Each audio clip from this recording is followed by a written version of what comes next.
Eto na ang chika number 1. Itong si Carlos Agassi, alam nyo parang meron yata siyang di umano'y patama, no? Sa mga kapwa niyang hunks. Naalala nyo pa ba yung hunks? Diba? Nagkaroon pa nga yun ng sitcom sa kabilang channel na hindi na yun yung tawag ngayon.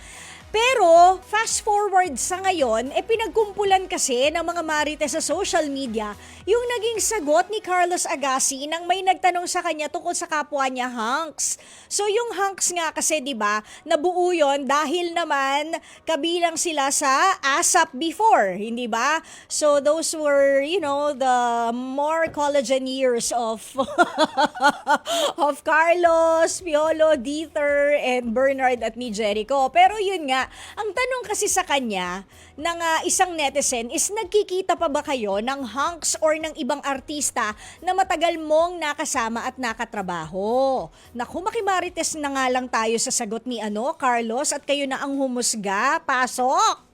Hi Carlos, nakikita pa ba kayo ng mga dati mong kagrupo na The Hunks? Guys, kaya nga nabuwag kasi gusto ng kanya-kanyang career ng iba. Kasi pag group, pantay-pantay kami sa lahat eh. Sa exposure, sa TF, sa career. So para makangat yung iba, parang nabuwag, ganun na nga yung nangyari.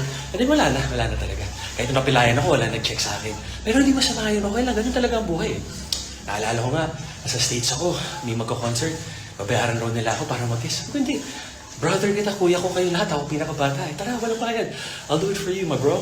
So ginawa ko. Kasi ito na, nung gumawa ko ng BLT, marami akong minessage para lumabas sa music video. Scene. Sa kita-kita kami yung birthday ni Mr. N. Siyempre, showbiz, hi guys! Pinati pa nila ako lahat. Sila unang bumati.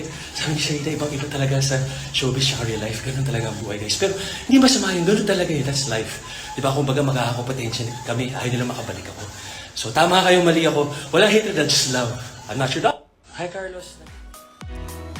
Anong comment nyo doon? Sa akin, alam nyo kung tatanungin nyo.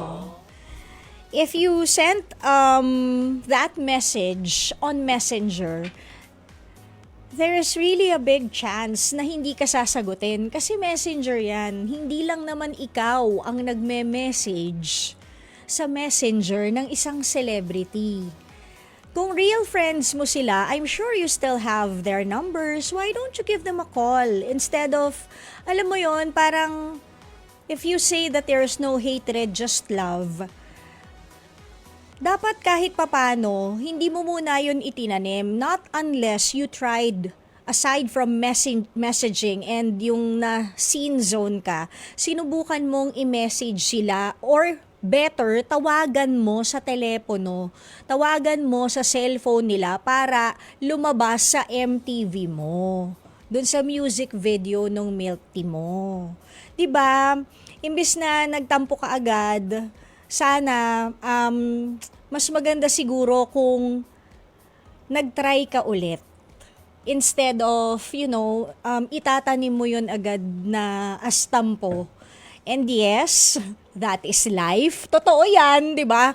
Hindi yung sinasabi niya na, ganyan pala yung iba talaga yung showbiz sa real life. Actually, kahit hindi ka naman showbiz, kahit normal lang kami ng mga taong lupa,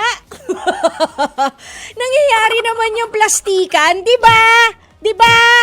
Nangyayari talaga yan. Hindi lang basta sa mga tao sa showbiz. Lalo na ngayon at the age of social media, nangyayari yan.